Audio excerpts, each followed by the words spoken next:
बिंदु बिंदु अमृत सिंधु तिमिर नाशिनी ज्योतिका कण कण कृष्ण समाहिता मुक्तिदायिनी द्वारिका। गुजरात के पश्चिम में रत्नाकर सागर के तट पर बसा जिला है देवभूमि द्वारका। कंस वध के बाद भगवान श्री कृष्ण अपनी प्रजा के साथ यहीं समुद्र तट पर आकर बसे थे। अपने लोगों के लिए उन्होंने बनाई थी स्वर्ण नगरी द्वारिका। कहते हैं कि यहाँ समुद्र के बीच में स्थित बेट द्वारका द्वीप पर ही श्री कृष्ण और सुदामा जी का मिलन हुआ था। गोमती नदी के तट पर स्थित इस पवित्र भूमि पर प्राचीन एवं भव्य द्वारकाधीश मंदिर और इसके सानिध्य में कई पवित्र तीर्थ स्थल हैं। हर साल लाखों श्रद्धालु द्वारकाधीश की इस पावन भूमि के दर्शन को आते हैं। श्री कृष्ण के शासन के स्वर्ण काल का साक्षी बना द्वारका आज भारत के अमृत काल में साक्षी बनने जा रहा है आस्था और आधुनिकता के मिलन का।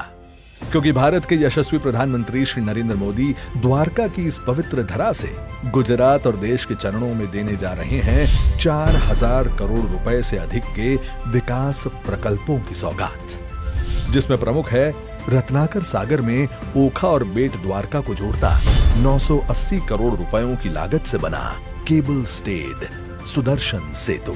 आकर्षक और आलिशान इंजीनियरिंग की एक अद्भुत कमाल। यहाँ आने वाले पर्यटकों को बेट द्वारका तक पहुंचने में अभी तक नावों का इस्तेमाल करना पड़ता था, लेकिन अब इस सेतु की वजह से यात्रा बेहद तेज और सुरक्षित होगी। वहीं बेट द्वारका के लोगों को भी सीधी सड़क कनेक्टिविटी मिलेगी। अत्याधुनिक तकनीक से बना ये ब्रिज 30 मीटर चौड़ा है और 2.25 किलोमीटर से अधिक लंबा। इसके 500 मीटर लंबे मध्य हिस्से को भूमि का आधार न लेते हुए सिर्फ केबल के द्वारा धारण किया गया है। इस प्रकार के कर्व लाइन पाइलॉन के उपयोग से बना भारत का यह सबसे पहला और विश्व का दूसरा ब्रिज है। ब्रिज की संरचना में शामिल है 152 केबल, जिनका कुल वजन 1500 टन है और केबल की लंबाई है पूरे 1811 किलोमीटर। ब्रिज के दोनों ओर भगवत गीता के श्लोक और भगवान कृष्ण के प्रतीक एवं सौर पैनल और व्यूइंग गैलरी जैसे आकर्षण हैं। ये ब्रिज से पर्यटन के साथ साथ स्थानीय अर्थव्यवस्था को भी अत्यधिक बढ़ावा मिलेगा। दुनिया भर के पर्यटकों को श्री कृष्ण की ओर आकर्षित करेगा सुदर्शन सेतु। इसके साथ ही माननीय प्रधानमंत्री जी कर रहे हैं 620 करोड़ रुपए से अधिक के प्रोजेक्ट्स के अंतर्गत जामनगर के सिक्का थर्मल प्लांट में फ्लू गैस डीसल्फराइजेशन सिस्टम का भूमि पूजन और कालावड में 12.5 मेगावाट सौर पावर परियोजना का शुभारंभ। साथ ही भारत सरकार के वाडीनार में ट्विन ऑफशोर पाइपलाइन रिप्लेसमेंट जैसे प्रोजेक्ट्स नवीन प्रौद्योगिकी और पर्यावरण संरक्षण के प्रति भारत की प्रतिबद्धता के प्रतीक बनेंगे।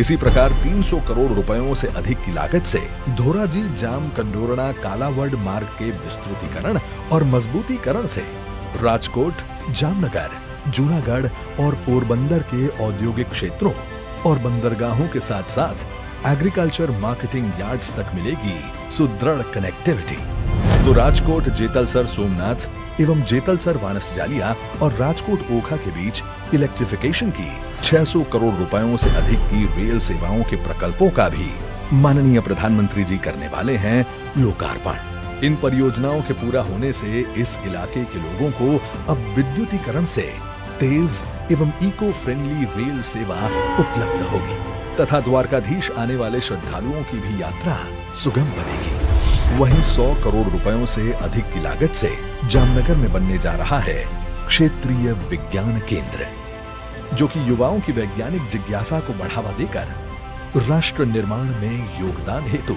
उन्हें प्रेरित करेगा। इसी प्रकार जामनगर में 100 करोड़ से अधिक रुपए के सीवेज ट्रीटमेंट प्लांट और ड्रेनेज जैसे कार्य नागरिकों के लिए ईज ऑफ लिविंग में अभिवृद्धि करेंगे।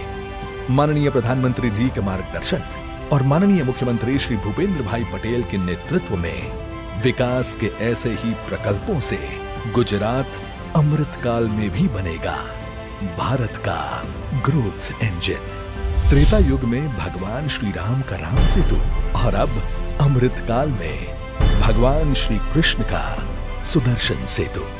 ये बनेंगे भारत की भव्यता और वैश्विक विरासत का आधार। विकास और विरासत की मोदी जी की गारंटी के समान ये प्रकल्प विकसित भारत, विकसित गुजरात की परिकल्पना को करेंगे साकार।